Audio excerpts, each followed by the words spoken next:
Hello, welcome to this Dawn Busters Taste Challenge. There's the window that direction. You will see the light slowly creeping in. Here at 5:41 a.m. Central Daylight Time. Really, in real time, without daylight savings time adjustment, it would be 4:41. But you know, we live under the burden of daylight savings time. Today is Remy VSOP. Now, try to set up chat. Sometimes people will be up watching this.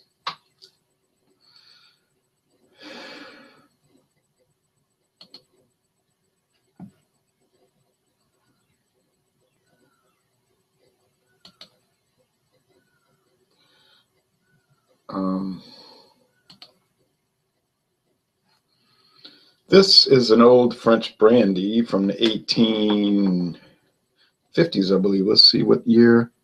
Oh, I'm sorry, 1886. Never mind, 1886 during the Third French Republic. It's a black bottle, but if you look carefully, with even the computer monitor shining through, it's really a dark brown, very dark brown. There was daylight savings time. Video galore says there is daylight savings time. Okay. The Presidente, I don't know when that was introduced. They don't really say. There's no website information, so how would you find out? I mean, unless you read an article about it somewhere, but Classico. It's a Pernod Ricard brand. They don't acknowledge it on the website, but then there's a lot of stuff they make that they don't acknowledge. Same thing with Beam Suntory and other companies. They just tell you about their mainline stuff, and other things they just ignore. And it's funny because this is the number one brandy and number one liquor brand of all types in Mexico. But apparently only in Mexico and not really well known or even thought of around the rest of the world, although it is sold in a few locations in Louisiana, I've noticed. And when I was in Kentucky and Tennessee, I saw it. It's not prominent, but it's available. I think this challenge would be a little tougher than the last one. The Hartley was too easy because the Hartley VSOP is so unusual in its flavor that there really is no challenge as far as which is which. Now, as far as which one was better, the Hartley is a good $10 cheaper, $8 to $10 cheaper, but it's probably just as good as the Presidente or very close. So why would I pay $10, $8 to $10 more for something that's really not better? Okay, this one I think will be tougher, but you say, well, and if Presidente gets knocked out of the competition, it doesn't really matter because, look, there's only enough left for, what, 2 more taste challenges? So I'm not buying more of it. So I think I will be able to tell them apart with some bit of difficulty, and I think that the Presidente is going to lose. I think the Remy is going to be better. Well, they're both orange amber more than gold amber, like your standard honey color amber, copper, whatever. So we'll mix them up. Now the Saint Remy and the Presidente are about identical in price. Presidente, you'll see it around here for $13.99. It seems like the preferred price, $13.99. Same in Kentucky, $13.99. The Saint Remy is usually $14.28 to $14.99. At Walmart, it'd be like $14.28, maybe $14.99 at Mathern's. I don't know. I like E&J's for the price, but what makes a brandy? You mean what is a brandy? Well, they have some good articles, like on Wikipedia, for instance. It's just a distilled wine. They take wine, all types of wines, or bases, a base for making wine, and then they mix them to get the right mix, and then they distill it into like grape whiskey, I guess you could call it grape whiskey. A very old type drink.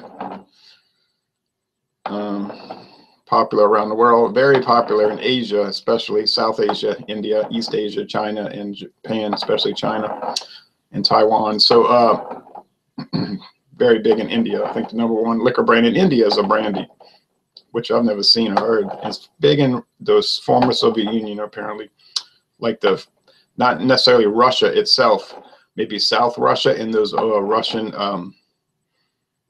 former Russian territories like Kazakhstan and Armenia, Azerbaijan, Armenia, probably. Okay, anyway.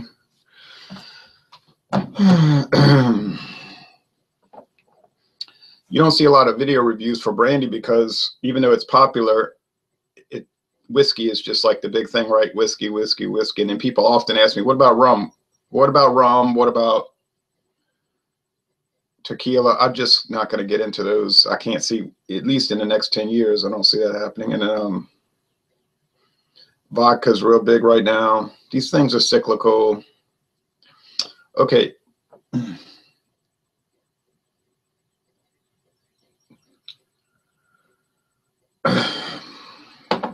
All right. Kind of a musty.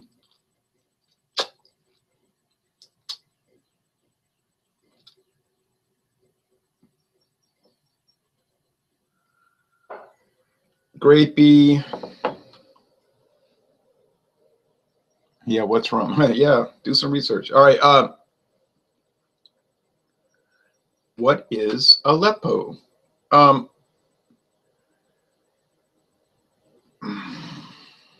I think the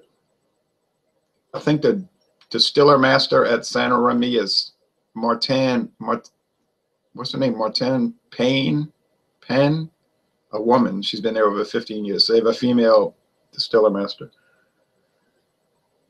Good morning, Ron. Good morning, Dylan Powers.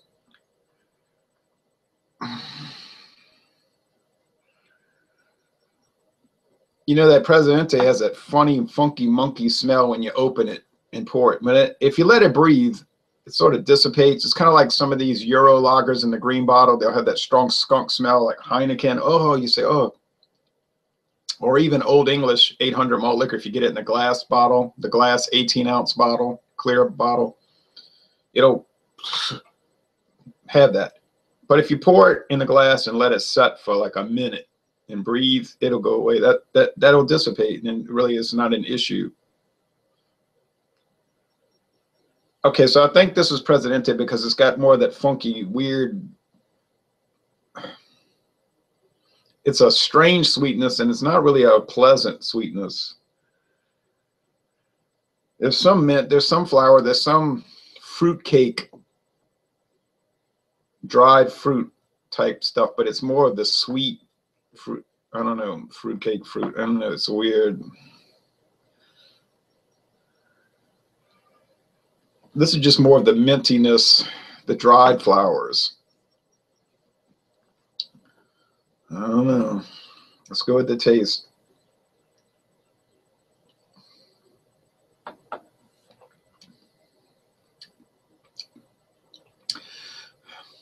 See, even the taste has that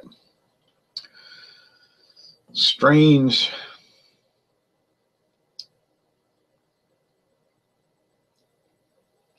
it's strange, and it doesn't seem like it's as strong about alcohol. It ain't. I've been to Mexico so many times, and there are a lot of strange smells down there, and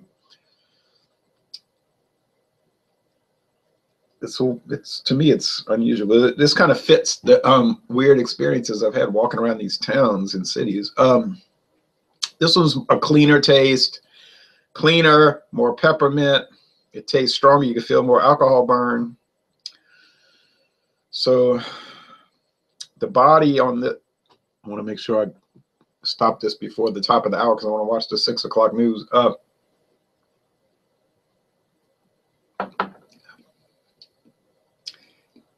It's just an all-around cleaner taste.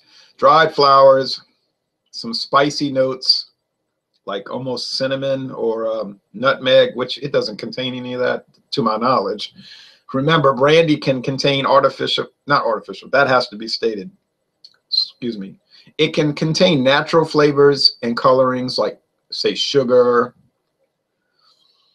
and such, but they don't have to disclose it. They could just put it in there. They don't have to tell you. If it's artificial in any liquor in America, it has to be disclosed. But so it could be natural. Like I say, they can add caramel, you know, like brown sugar or caramel to color it, make it look browner. Like, you know, it might go in the barrel for 3 years and doesn't really turn brown. It's still kind of clear. So they add coloring to it. You could drink it and it would be clear and it would be fine, but it wouldn't appeal to people. They want that brown color. It's like Coca-Cola. They add caramel color to make it brown because that's what people want. Dawn Busters, have a good day, Ron. You too, Dylan. I'm going to try to watch the White Sox and the Rangers at 1 o'clock. When I went to sleep last night, the White Sox were losing, but I said, oh, they might come back because they're only down by, what, 3 runs? And you figure the Rangers aren't too good, and their relief pitcher might blow it, or they could. So they did. The White Sox came back and beat them. And so today at 1 o'clock in Chicago, and tomorrow at 1 o'clock, I haven't been up to the White Sox in about 5 years or something like that. Yeah, 5 or 6 years. I used to go every year. I would make a drive to Chicago, leave at 5 in the morning. I would get to Chicago before it was even dark. Of course, I had a Mustang, a Ford Mustang, and maybe I was driving too fast. Maybe, huh? I'm glad I don't have it anymore because it's too tempting. But the current car is better on gas mileage, although the Mustang wasn't bad.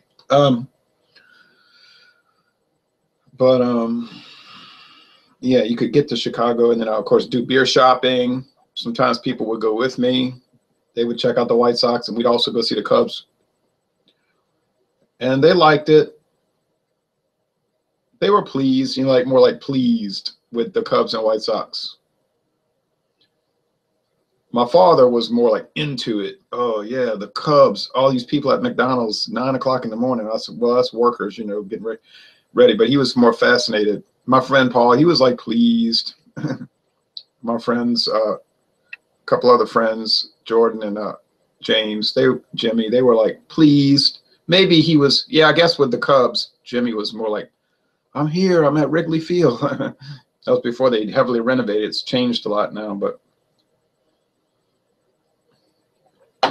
the White Sox was cool because they got Chinatown, and you can go eat at Wan Kao, oldest Chinese restaurant in Chicago, and then you could walk through the Chinese neighborhood, and then there's this Croatian neighborhood, and then an Italian neighborhood, and then a park, and then the White Sox Stadium. Okay, go Cubs. I live in the northwest suburbs from Chicago. Okay.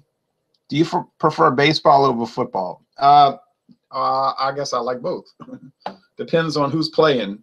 If there's 2 games on, I might be watching baseball, and then probably be flipping back and forth.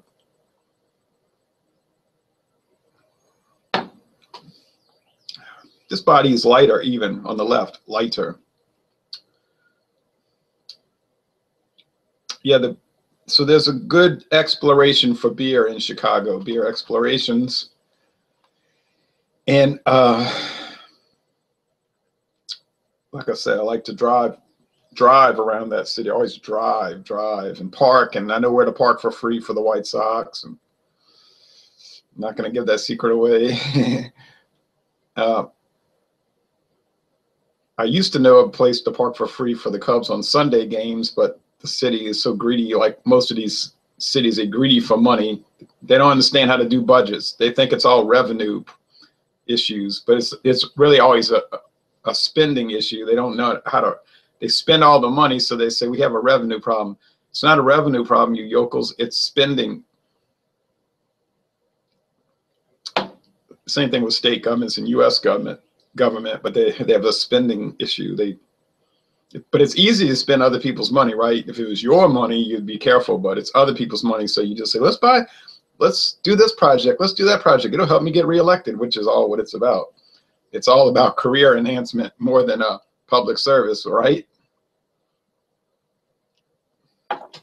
Okay, so I'm going to call it, I think the right hand is Saint Remy, and I think my left hand could be backwards for you, is the Presidente, which I wouldn't pay. I mean, they're the same price, right? So obviously I'm going to get Saint Remy 100% of the time.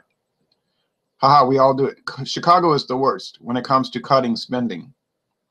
Apparently Illinois is the worst state when it comes to cutting spending because they're about to go bankrupt. You know, they're going to destroy their state with this craziness. Spend money. Spend money because money is magic. Apparently I ought to do more political videos. These people think money is magic. Money is not magic.